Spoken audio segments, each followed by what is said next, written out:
Baik, Assalamualaikum warahmatullahi wabarakatuh. Salam sejahtera untuk kita semua. Untuk pada pertemuan kali ini saya ingin menanggapi forum diskusi mata kuliah Research Methodology in Accounting and Finance untuk materi What is Research. Untuk sebelumnya, perkenalkan, nama saya Diki Ardiansa Wibowo dengan student ID atau NIM dengan 290 273 2394. Kemudian apa itu penelitian atau what is research? Penelitian ini merupakan suatu proses yang sistematis dan terstruktur yang bertujuan untuk menemukan jawaban atas pertanyaan atau solusi atau suatu permasalahan melalui tahapan pengumpulan, kemudian analisis serta interpretasi data. Sebagai sebuah aktivitas ilmiah, penelitian berperan penting dalam mengembangkan pengetahuan yang tidak hanya bersifat baru, tapi juga dapat dipercaya, terverifikasi, dan berguna untuk dijelaskan, kemudian memprediksi, serta bahkan mengendalikan suatu fenomena yang ada. Proses ini melibatkan langkah-langkah metodologis yang dirancang secara logis dan ketat untuk memastikan bahwa hasil penelitian dapat diuji kembali atau replicable dan berdiri di atas dasar yang objektif serta rasional. Kemudian ada studi kasus mengenai Bank Negara Indonesia atau BNI yang dimana sering menerima laporan keuangan dari UMKM yang mengajukan pinjaman modal. Namun, manajemen bank merasa tidak yakin apakah laporan keuangan ini disajikan benar-benar mengetahui atau mempengaruhi keputusan kredit analis.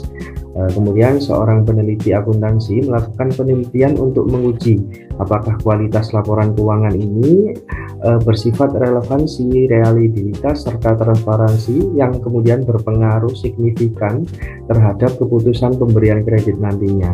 Kemudian data dikumpulkan dari kurang lebih 200 UMKM yang mengajukan kredit selama 3 tahun belakangan.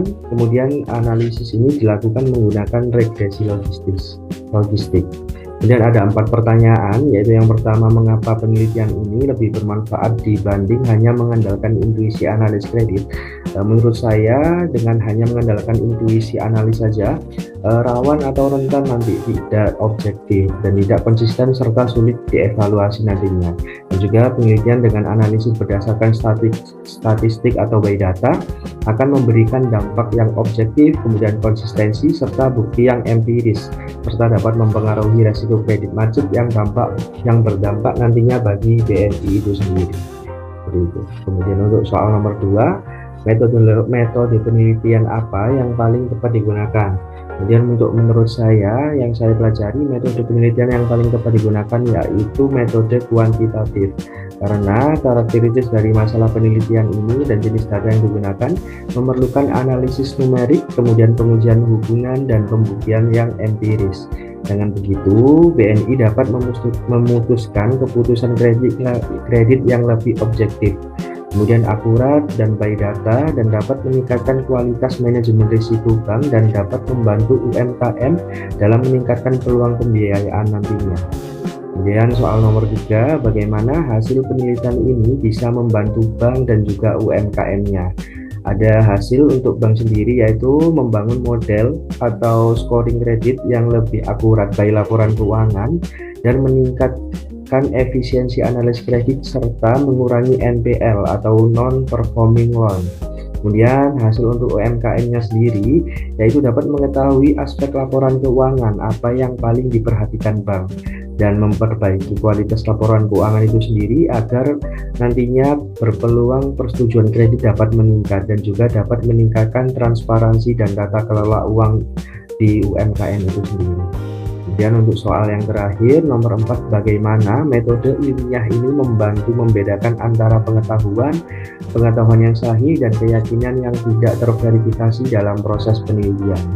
Pada metode ilmiah ini memiliki langkah seperti identifikasi masalah, kemudian merumuskan hipotesis, mengumpulkan data secara sistematis, dan lain sebagainya. Dengan proses ini, metode ilmiah memastikan bahwa untuk ada 2, yang pertama pengetahuan yang sahih yang berarti didasarkan pada data yang nyata, dengan menggunakan prosedur terukur dan bisa diuji ulang. Kemudian keyakinan tidak terverifikasi ini yang dimaksud tidak diuji dengan data, tidak dapat direplikasi subjektif, serta rentan kesalahan dan bias individu.